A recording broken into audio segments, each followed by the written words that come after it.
After Vedic age we will see later Vedic age. Later Vedic age में social changes and economic changes क्या हुए इसे हम thoroughly देखते हैं। In society we can see the decline in position of women.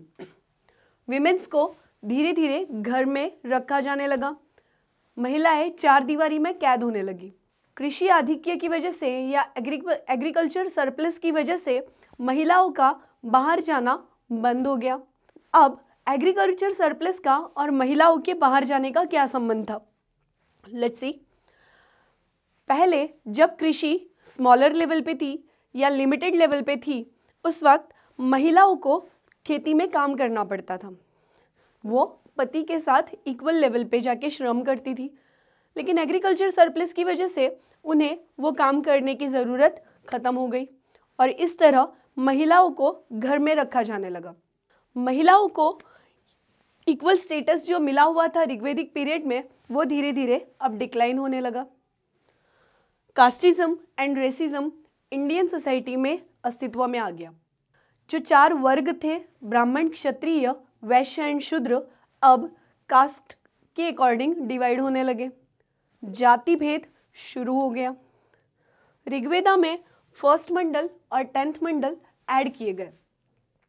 10वें मंडल में पुरुष सूक्त का उल्लेख हुआ है और इस पुरुष सूक्त में कहा गया है कि चार जातियों को किस तरीके से विभाजित करना चाहिए। इस तरीके से जाति भेद इंडियन सोसाइटी में अस्तित्व में आ गया। कास्ट बाय बर्थ डिफाइन होने लगी। अंतरजातीय विवाह वर्जित किए गए और इस तरीके से हमारी सोसाइटी धीरे धीरे डिक्लाइन होने लगी। इनका इकोनॉमिकल स्ट्रक्चर क्या था उसे भी हम देख लेते हैं। ऋग्वेदिक पीरियड में बार्टर सिस्टम देखा गया है। बार्टर सिस्टम का मतलब चीज़ों के बदले चीज़ों को या वस्तु के बदले वस्तु को एक्सचेंज किया जाता था, जिसे वस्तु विनिमय पद्धति कहते हैं। वो बार्टर सिस्टम अब धीरे धीरे खत्म होने लगा। दो तरह के कॉइन्स या दो तरह के मुद्राएं अस्तित्व में आ गई। एक थी निष्क, दूसरा था शतमान। निष्क और शतमान ये दो मुद्राएं स्मॉलर लेवल पे ही अस्तित्व में थी। समाज में rich class and poor class विभाजित हो गए। बार्टर इकोनॉमी अभी भी अस्तित्व में थी, लेकिन लोअर क्लास बार्टर इकोनॉमी का यूज करते थे। जो हायर क्लास थे या जो रिच क्लास थे वो शतमान और निष्क का यूज करते थे फॉर इकोनॉमिकल टर्म्स। निष्क और शतमान के मेजरमेंट्स डिसाइडेड नहीं थे। इनके मोजमाप, इनकी मुद्रा या इनके मापतौल डिसाइडेड नहीं थे।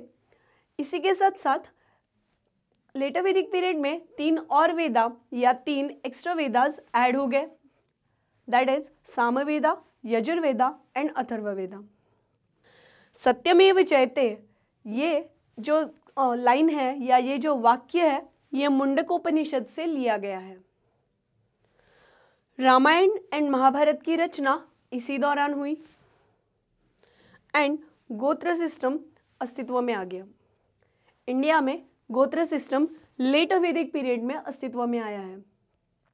कुछ इंपॉर्टेंट फैक्ट्स जो आर्यंस के बारे में हमें याद रखने हैं वो है, आर्यों ने आयरन की शोध लगाया या आर्यों ने आयरन की खोज की। इसके पहले सैंधव सभ्यता में हमने देखा था कि वो लोग परिचित थे तांबे से, कॉपर से, गोल्ड से, सिल्वर से एंड ब्रॉन्ज से, लेकिन सैंधव सभ्यता के लोग आयरन से परिचित नहीं थे। लोहे को इंडियन सोसाइटी में लाने का क्रेडिट आर्यों को मिलता है।